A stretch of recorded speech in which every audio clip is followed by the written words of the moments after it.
What is going on, everybody? Today we're going to talk some more about the Fender Standard Stratocaster. This is that made in Indonesia one.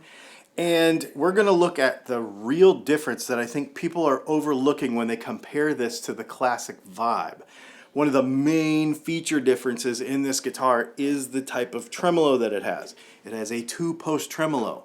So cost aside, comparing those two guitars, they're completely separate types of guitars. So the two-post tremolo versus the six-screw tremolo, let's talk about the differences and why you might choose one over the other. Meaning why you might choose this guitar over a classic Vibe or vice versa based on the type of tremolo that you want, not the cost. Okay, so looking closely, we have a screw here and a screw here, and that's it. We've got our 6 saddles. Of course, those are the modern style saddles, not the bent steel saddles. But basically, we've got this screw and this screw, okay? Now, let's switch over to the 6-screw style. This is the vintage style 6-screw tremolo, which we would associate with the classic Vibe kind of guitar. 6 screws. Now the thing that people don't understand is this actually does not screw the tremolo down. It actually allows the guitar to pivot, or the tremolo to pivot. So I'm going to show you how these are different. So what I've done here is drawn a very crude drawing of the two types of tremolo. So on a classic Vibe or on a vintage style tremolo, what we have here is a flat plate, right? And then your saddles are going to sit up here, right? This is where your bent steel saddles are going to sit. And that's, the string's going to come up this way and it's going to go over like that.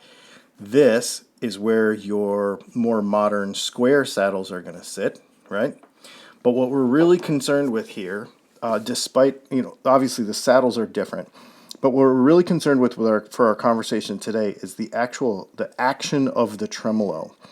So when we're looking at this on end, what we're seeing here is the front edge of this two-post tremolo rides on a screw that's got like a bevel flat in it. This is basically the front edge of sort of a Floyd Rose, looks like this too.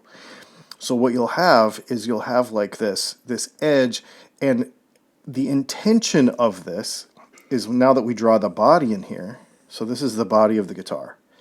As we draw the body in here, the intention of this is to be parallel from the front to the back with the guitar, and to then pivot and free float on this little knife edge. It makes it to where the tremolo has a more sensitive feel, like the initial motion of the tremolo is much more reactive to your hand. The leverage of the tremolo bar it just works more quickly because it doesn't really have to overcome any leverage or tension.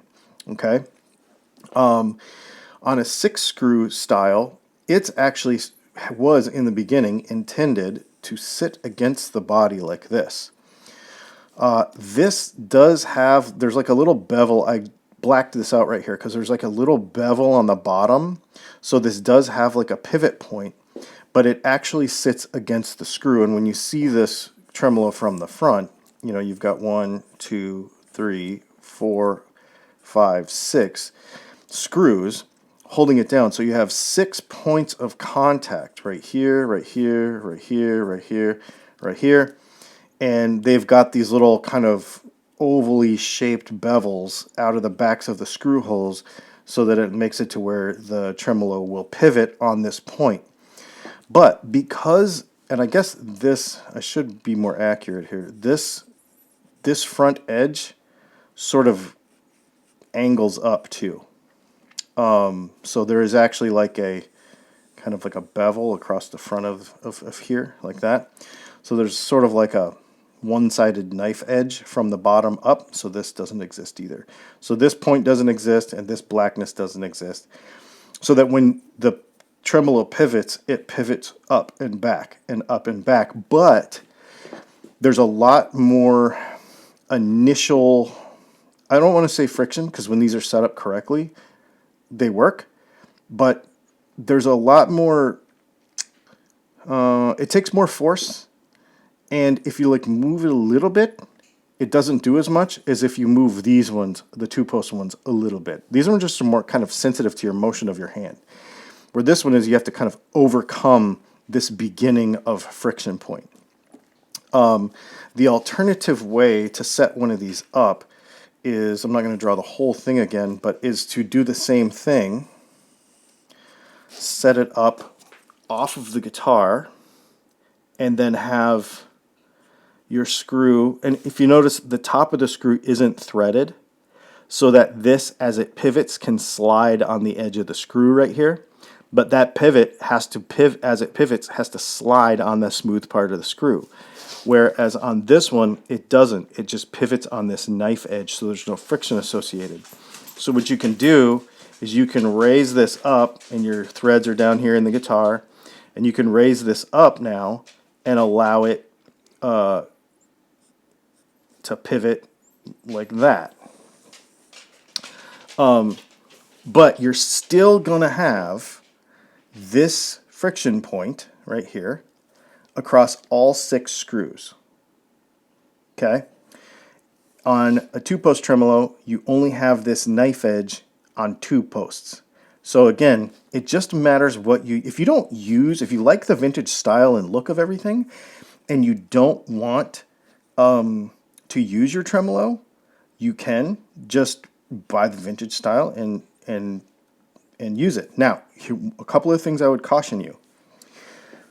If you're not going to use the tremolo and you're going to leave your 6-screw tremolo flat against the guitar, see how we've maintained a little gap right there? This screw head is not flat against here. We do want to leave a little gap there, because, not a gap, but we don't want it to be tight, because then what will happen is you can actually kind of like across these 6 screws sort of like unevenly cock this against the body, and of course the body's not going to be perfectly flat, so you want to make sure that this does not have like tons of tension on one spot and then not another and then another spot, because it'll be super uneven and you'll have tuning stability problems. Same thing here. If you don't want to use your tremolo, you could just tighten up your tremolo springs, pull this down to the body, which is the way I have mine set. Or you could lower this whole thing down, but the problem is that it actually lowers your string action. So if you're not going to use your 2-post tremolo, just tighten up the tremolo springs, right? Because they're down here. So just tighten them up this way, and that will pull this back end down to the back of the body. It will also lengthen your strings a little bit, so you'll have to reset your string height, because that'll bring this end down, and it'll also lengthen the strings. So on your 2-post tremolo, as you tighten this down, then you'll want to reset up your guitar again. Same thing here. If you float this, it's going to change the entire action of the guitar, or if you leave it flat against the body, it's going to affect it differently as well. So there's your 2 kind of main differences between those guitars. And like I said, I know this is a lot of scribbling by now, but the main difference is this pivot point. If you are a person who wants to experiment with a bunch of tremolo stuff, maybe the standard is for you because of the more modern style.